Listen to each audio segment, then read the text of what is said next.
नमस्कार, म हुँ हेमन्त जैसी। आजको क्लासमा हामीहरू कक्षा 9 को विज्ञान तथा प्रविधि विषयको एकाइ 1 वैज्ञानिक अध्ययन साइन्टिफिक स्टडी पाठको अभ्यासलाई सोलुसन गर्नेछौँ। आज यो कक्षा 9 का विद्यार्थीहरूको लागि पहिलो क्लास रहेको छ। त्यसैले तपाईको मनमा लागेका सुझाव र सल्लाहहरू लेख्न भने नबिर्सिनुहोला। सबैभन्दा पहिले मैले तपाईहरूलाई आधारभूत शिक्षा कक्षा 8 उत्तीर्ण गर्नुभएकोमा हार्दिक बधाई सहित माध्यमिक शिक्षाको पहिलो खुड्किला कक्षा 9 मा हार्दिक स्वागत गर्न चाहन्छु। भिडियोलाई गर्नुहोस् लाइक र तपाईहरूलाई हाम्रो यस युट्युब च्यानल एडभान्स एजुकेसन स्कुलमा हार्दिक स्वागत छ। सुरु गरौँ आजको क्लास।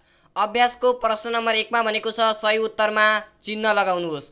कुन चिन्ह लगाउने त यहाँ भनेको छैन, तर मैले जुनसुकै एउटा सिम्बल युज गरेर सही उत्तर तपाईलाई चिनाउने छु। प्रश्न नम्बर क, भेटेनरी पेशा विज्ञानको कुन शाखासँग सम्बन्धित छ? अप्सनहरू रहेका छन् भौतिक विज्ञान, जीव विज्ञान, रसायन विज्ञान, भूगोल विज्ञान अर्थात् भूविज्ञान।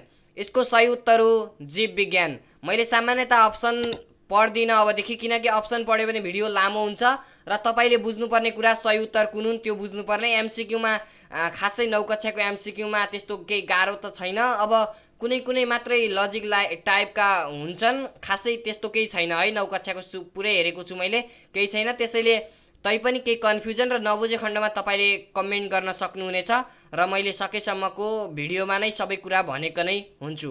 प्रश्न नम्बर ख, जोहान ग्रेगर मेन्डल कुन विज्ञानको क्षेत्रसँग सम्बन्धित छन्? जोहान ग्रेगर मेन्डल अर्थात् ग्रेगर जोहान मेन्डल, उहाँलाई हामी फादर अफ हेरिडिटी अर्थात् वंशानुक्रमका पिता भनेर पनि चिन्छौँ। र उहाँ वंशानुक्रमका पिता भइसकेपछि अब यसरी बुझ्नु होला कि वंशानुक्रम भनेको जीव विज्ञानको एउटा शाखा हो। त्यसैले जोहान ग्रेगर मेन्डल भने जीव विज्ञानसँग सम्बन्धित छन्। प्रश्न नम्बर ग, प्रश्न नम्बर गमा भनेको छ स्केलको प्रयोग गरी नाप्दा लिइने न्यूनतम नाप कुन हो?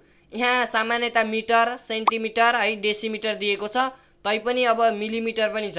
त्यसैले न्यूनतम नाप भनेको सबैभन्दा सानो एकाइ। सानो एकाइ भनेको अर्थात् सबैभन्दा न्यूनतम नाप, सबैभन्दा सानो नाप भनेको मिलिमिटर हुन्छ स्केलको। त्यसैले सही उत्तर हो मिलिमिटर। प्रश्न नम्बर घ, 0.0000024 अङ्कलाई वैज्ञानिक सङ्केतनमा कसरी लेखिन्छ भनेको छ। यहाँ 0 पछि 1 2 3 4 वटा 0 छ, त्यसपछि 24 अङ्क छ।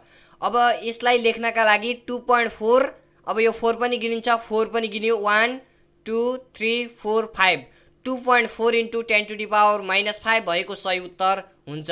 किन -5 भयो भनेपछि यहाँ 0 दशमलवबाट सुरु भएको छ, त्यसैले है त। प्रश्न नम्बर ङ, गिगा प्रिफिक्सको मान कति हुन्छ? सही उत्तर हो 10⁻9। यस प्रकार हामीहरूले प्रश्न नम्बर 1 लाई सल्भ गरेका छौँ। प्रश्न नम्बर 1 को कुनै पनि क्वेसनहरूमा अप्ठ्यारो लागिरहेको छ नबुझेको खण्डमा र यिनीहरूमा केही सल्लाह सुझावहरू दिन मन छ भने कमेन्ट बक्समा गएर दिन सक्नुहुनेछ। भिडियोलाई अहिलेसम्म पनि लाइक गर्नुभएको छैन भने कृपया रिक्वेस्ट गर्न चाहन्छु भिडियोलाई लाइक गर्नुहोस्। अब हेर्दैछौँ हामीहरू प्रश्न नम्बर 2। प्रश्न नम्बर 2 मा भनेको छ तलका प्रश्नको उत्तर लेख्नुहोस्।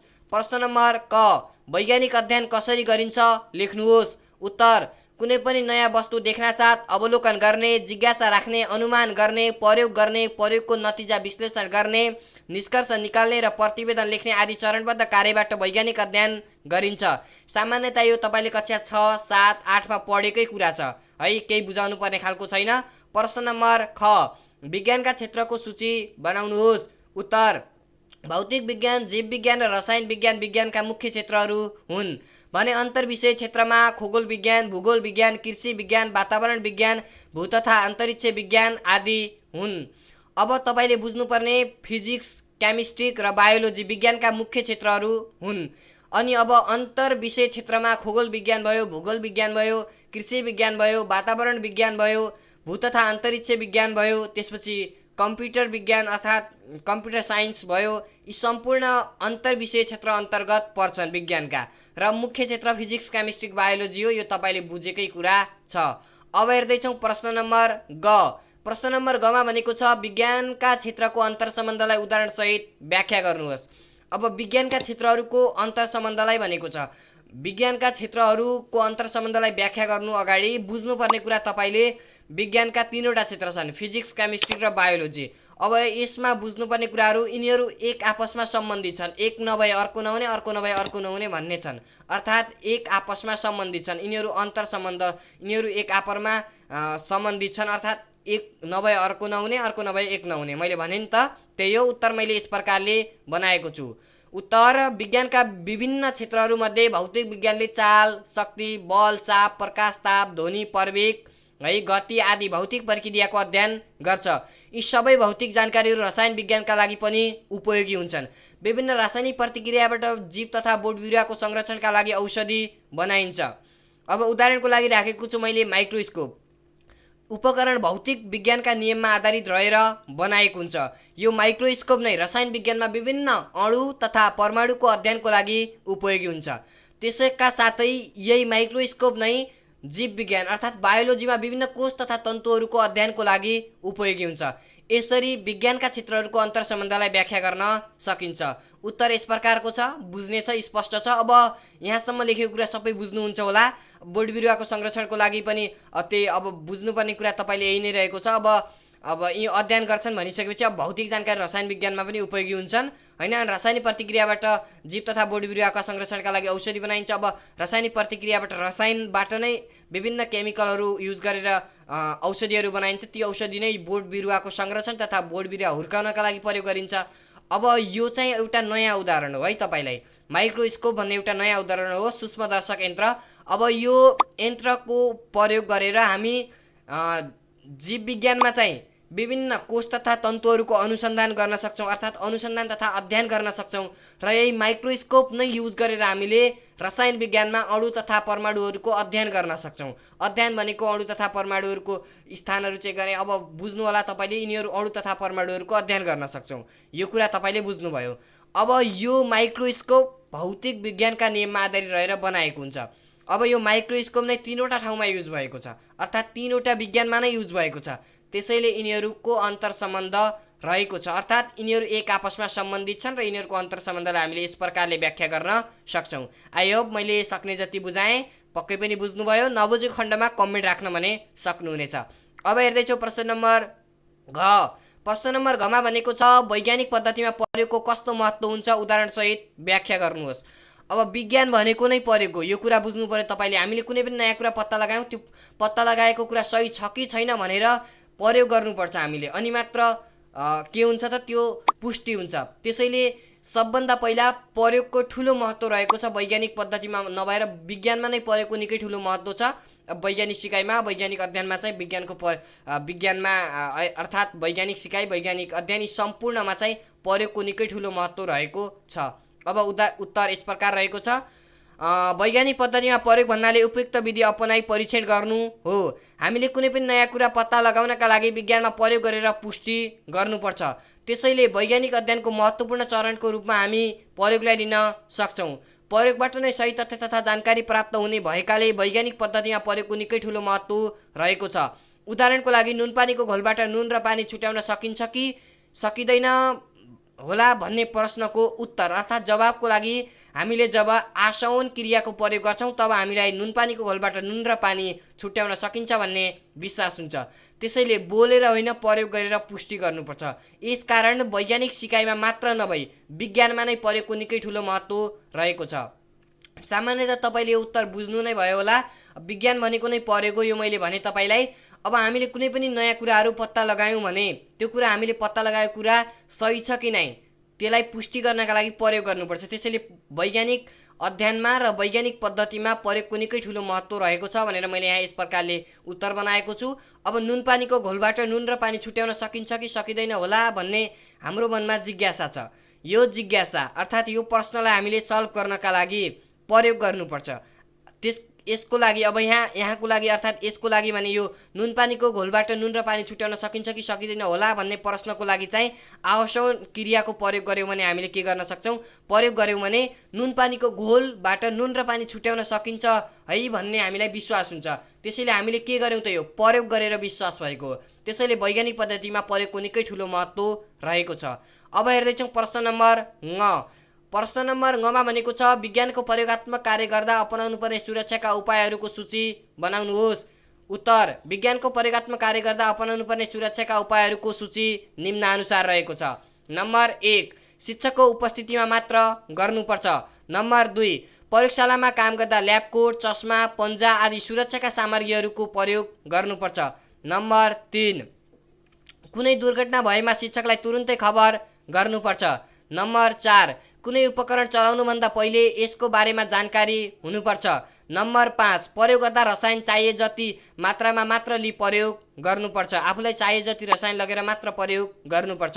नम्बर 6 रसायन प्रयोग गर्दा सावधानी अपनाउनुपर्छ। नम्बर 7 प्रयोग गर्दा झ्याल ढोका खुल्ला राख्नुपर्छ। नम्बर 8 कडा अम्ल चाहिएमा शिक्षकलाई खबर गर्नुपर्छ। नम्बर 9 रसायन प्रयोग गर्दा चाख्नु हुँदैन। मेरो चाहिँ यहाँ 9वटा आँटेर मैले यहाँ 9वटा नै किताबको जस्ता तस्तै कपी गरेको छु। अब तपाईँले भने किताबका सम्पूर्ण पनि लेख्न सक्नुहुनेछ र तपाईँले 4-5वटा लेख्न पनि सक्नुहुनेछ।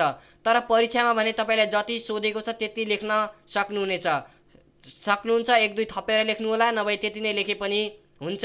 अब यहाँका केही महत्त्वपूर्ण कुराहरू मैले भनिदिन्छु तपाईँलाई। सामान्यतः यो तपाईँले कक्षा 8मा प्रयोगात्मक कार्य गर्दा अपनाउनु पर्ने सुरक्षाका उपायहरू त जानि नै सक्नुभएको छ। तैपनि यहाँ बुझ्नुहोस्, शिक्षकको उपस्थितिमा मात्र गर्नुपर्छ। यो चाहिँ बुझ्नुपर्छ तपाईँले। शिक्षक आफूलाई अब प्रयोगशाला हो, अब जो गए पनि हुन्छ, त्यो जान मिल्छ है। हाम्रो स्कुलमा त सम्पूर्ण ठाउँमा जान मिल्छ। अब त्यसपछि तर शिक्षकको उपस्थितिमा जाने, अब जान मिल्छ भन्दैमा आफै नजाने, ऊ नगर्ने। अब यसमा बुझ्नुपर्ने कुरा, शिक्षकको उपस्थितिमा गयो भने शिक्षकले सिकाउनुहुन्छ है। अनि नजानेका अर्थात् नदेखेका चिजहरूलाई चिनाउनुहुन्छ। प्रयोगशालामा काम गर्दा ल्याब कोट है, कोट सेतो कोट हुन्छ त्यो लगाउनुपर्छ, चस्मा लगाउनुपर्छ, पन्जा लगाउनुपर्छ। अनि त्यसपछि कुनै दुर्घटना भयो आफूले केही नगरेर शिक्षकलाई तुरुन्तै खबर गर्नुपर्छ। अब कडा अम्ल चाहियो, अब मानौँ अम्ल हातमा लाग्यो, त्यसपछि त्यसको सावधानी पनि हुन्छ। अब अम्ल हातमा लागिसकेपछि अब त्यसको के गर्ने, बस्ने उपाय के हो भन्ने कुरा चाहिँ शिक्षकलाई सोध्नुपर्छ, अर्थात् तुरुन्तै शिक्षकलाई खबर गर्नुपर्छ। कुनै उपकरण चलाउनुभन्दा पहिले यसको बारेमा जानकारी हुनुपर्छ है, यो चाहिँ बुझ्नुपर्ने कुरा। अब हामीले विभिन्न उपकरणहरू देख्छौँ, टेलिस्कोप, माइक्रोस्कोप, सम्पूर्ण कुराहरू हामीले देखेका हुन्छौँ प्रयोगशालामा गएपछि। अब त्यहाँ म्याग्नेट हुन्छन्, थुप्रै कुराहरू हुन्छन्, तिनको बारेमा हामीले जानकारी लिनुपर्छ पहिला। अब के का लागि हो लेजर पोइन्ट बिम, के का लागि हुन् ती है, त्यसो विभिन्न प्रिज्महरू के हुन्छन्, अब प्रकाश परावर्तन गर्नका लागि सम्पूर्ण सामग्रीहरू के का लागि प्रयोग गर्ने हुन् भन्ने पहिला जान्नुपर्छ, अनि मात्र खोल्ने है, यो कुरा बुझ्नु पर्यो। अनि प्रयोग गर्दा रसायनहरू चाहिए जति मात्र लिने, अनि रसायन प्रयोग गर्दा सावधानी अपनाउनुपर्छ। अब प्रयोग गर्दा झ्याल र ढोकाहरू खुल्ला गर्नुपर्छ सबभन्दा पहिले चाहिँ है, गएर झ्याल र ढोका खुल्ला गरिहाल्नुपर्छ सबभन्दा पहिला। अनि कडा अम्ल चाहिएमा जस्तै हाइड्रोक्लोरिक अम्ल, सल्फ्युरिक अम्ल, यी चाहिएमा शिक्षकलाई तुरुन्तै खबर गर्नुपर्छ है। अनि रसायन प्रयोग गर्दा चाख्नु चाहिँ हुँदैन। यी कुराहरू ध्यान दिनु होला। अरू किताबमा के छन् 3-4वटा छुटेको छ, यहाँ तपाईँले ती लेख्न सक्नुहुनेछ। अब हेर्दैछौँ प्रश्न नम्बर च। प्रश्न नम्बर चमा भनेको छ वैज्ञानिक सङ्केतनको परिभाषा लेख्नुहोस्। उत्तर सानो तथा ठुलो सङ्ख्यालाई 10को घाताङ्कमा लेखिन्छ भने यसलाई वैज्ञानिक सङ्केतन भनिन्छ, साइन्टिफिक नोटेसन भनिन्छ। प्रश्न नम्बर च वैज्ञानिक सङ्केतन व्यक्त गर्दा कुन कुन कुरामा ध्यान दिनुपर्छ लेख्नुहोस्। उत्तर वैज्ञानिक सङ्केतनमा व्यक्त गर्दा ध्यान दिनुपर्ने कुराहरू यस प्रकार रहेका छन्। नम्बर 1 आधार जहिले पनि 10 हुन्छ। नम्बर 2 घाताङ्क 0 हुँदैन, प्लस वा माइनसमा हुन्छ। नम्बर 3 गुणाङ्क 1 देखि 9 सम्मको पूर्ण सङ्ख्या हुन्छ। नम्बर 4 यदि दिएको सङ्ख्या 10 को गुणाङ्क मल्टिपल्स अफ 10 छ भने दशमलव बिन्दु बायाँतर्फ सर्छ, 10 को घाताङ्क धनात्मक हुन्छ। जस्तै यहाँ उदाहरण छ 6 लाख, 6 का पछाडि 3, 2, 5वटा जिरो रहेको छ। योलाई वैज्ञानिक सङ्केतनमा व्यक्त गर्दा 6 × 10⁵ हुन्छ है त। अब 1, 2, 3, 4, 5वटा जिरो छ, हामीले 6 × 10⁵ बनाएका छौँ। नम्बर 5 यदि दिएको सङ्ख्या 1 भन्दा कम भएमा दशमलव बिन्दु दायाँतर्फ जान्छ र पावर अर्थात् घाताङ्क 10 को मान ऋणात्मक हुन्छ। जस्तै 0 दशमलव पछि 1, 2, 3, 4वटा जिरो छ, त्यसपछि 6 छ, यसको वैज्ञानिक सङ्केतन 6 × 10⁵ हुन्छ। अब 6 का पछाडि 0 छ है, 6.0 छ, 1, 2, 3, 4, 5 है, यस प्रकारले हामीले लेख्न सक्छौँ। अब हेर्दैछौँ प्रश्न नम्बर ज। प्रश्न नम्बर जमा भनेको छ मेट्रिक्स उपसर्ग किन आवश्यक छ उदाहरणसहित बयान गर्नुहोस्। उत्तर ठुलो तथा सानो परिमाणका नापलाई सम्झिन मेट्रिक्स उपसर्ग आवश्यक छ। जस्तै दुध डेरीमा गएर 1000 मिलिलिटर दुध दिनुभन्दा 1 लिटर दुध दिनु भन्न सजिलो हुन्छ। यो एउटा मैले सामान्य उदाहरण राखेको छु। मेट्रिक्स उपसर्ग भनेको साना तथा ठुला परिमाणका नापहरूलाई सजिलै सम्झिन र लेख्न सजिलो होस् भन्नका लागि आवश्यक पर्छ। यो चाहिँ बुझ्नु पर्यो तपाईले। अब तपाईँ दुध डेरीमा जानुभयो, दुध डेरीमा गएर 1 लिटर दुध दिनु भन्न सजिलो हुन्छ, यो चाहिँ सजिलो हुन्छ। तर त्यहाँ गएर तपाईले 1000 मिलिलिटर है 1000 मिलिलिटर दुध दिनु भन्न अप्ठ्यारो हुन्छ। त्यसैले 1000 मिलिलिटर दुध दिनु भन्दा हामीले 1 लिटर दुध दिनु भन्न सजिलो हुन्छ। त्यसैले मेट्रिक्स उपसर्गको महत्त्व ठुलो रहेको छ, अर्थात् यो आवश्यक रहेको छ। अब आलु पसलमा जानुभयो, अब 1 केजी आलु किन्नु छ, तपाईँ जानु भएर 1000 ग्राम आलु दिनु भन्न अलि अप्ठ्यारो हुन्छ, अर्थात् त्यो सम्झिन अप्ठ्यारो हुन्छ। तपाईले गएर 1 केजी आलु राख्नु न भनेर भन्नुभयो भने के हुन्छ त, त्यो सजिलो हुन्छ र सम्झिन पनि सजिलो हुन्छ। ओके, पक्कै पनि बुझ्नुभयो। प्रश्न नम्बर झ, न्यूनतम नाप छोटकरीमा बयान गर्नुहोस्। उत्तर, कुनै पनि उपकरणबाट लिन सकिने सबैभन्दा सानो परिमाणलाई उक्त उपकरणको न्यूनतम नाप भनिन्छ। उदाहरणको लागि प्रोट्र्याक्टरमा 1 देखि 10 डिग्रीसम्म 10 भाग ससाना खण्डहरू हुन्छन्। एक खण्डले 1 डिग्री जनाउँछ। यस प्रकार हामीले प्रयोग गर्ने उपकरण अनुसार न्यूनतम नाप पनि फरक फरक हुन्छ। जस्तै हाते घडीको न्यूनतम नाप सेकेन्डमा हुन्छ भने डिजिटल स्टोपवाचको न्यूनतम नाप चाहिँ सेन्टिसेकेन्डमा हुन्छ। अब बुझ्नुपर्ने कुरा, कुनै पनि उपकरणबाट लिन सकिने सबैभन्दा सानो परिमाणलाई उक्त उपकरणको न्यूनतम नाप भनिन्छ है। अब कुनै पनि अब स्केलबाट लिन सकिने सम्पूर्ण सबैभन्दा सानो नाप अघि हामीले भन्यौँ के रहेको छ, गुड मिलिलिटर रहेको छ। हो त्यस्तै अब यहाँ प्रोट्र्याक्टरको न्यूनतम नाप भन्ने कुरा पनि आयो। त्यसपछि अब घडीको तपाईले हामीले प्रयोग गरेको हातमा बाँध्ने घडी हुन्छ नि, त्यसको अब कति छ, अब त्यसको के हो त न्यूनतम नाप, सेकेन्ड हो। जस्तै अब अहिले 7:38 गइरहेको छ, त्यसपछि 39, 40, 41 यसो भयो भने के हुन्छ त, न्यूनतम नाप घडीको भयो। अब डिजिटल स्टोपवाचको के हुन्छ भनेपछि 1 2 3 4 5 6 7 8 9 10 11 12 यसरी भनेको अलि छिटो जान्छ। 1 2 3 4 5 हो यसरी जान्छ। यो चाहिँ सामान्यतः दौडको लागि प्रयोग गरिन्छ स्टोपवाच र औसत नाप पत्ता लगाउनका लागि प्रयोग गरिन्छ भने अब घडी चाहिँ घडीको न्यूनतम नाप भनेको सेकेन्ड। तपाईलाई थाहा छ घडी चाहिँ हामीले समय हेर्नका लागि प्रयोग गर्छौँ, हाजिर जवाबमा पनि प्रयोग गर्छौँ है। यो बुझ्नु नै भयो है। अब हेर्दैछौँ आजको लागि अन्तिम प्रश्न। प्रश्न नम्बर यहाँ दिएको सङ्ख्यालाई वैज्ञानिक सङ्केतनमा व्यक्त गर्नुहोस्। यहाँ कति 4वटा जति वैज्ञानिक सङ्केतनमा व्यक्त गर्नका लागि सङ्ख्या दिएको छ। यिनीहरूको एन्सर सहित मैले यहाँ बनाएको छु। नम्बर 1 2 3 का पछाडि 2 2 4वटा 0 दिएको छ।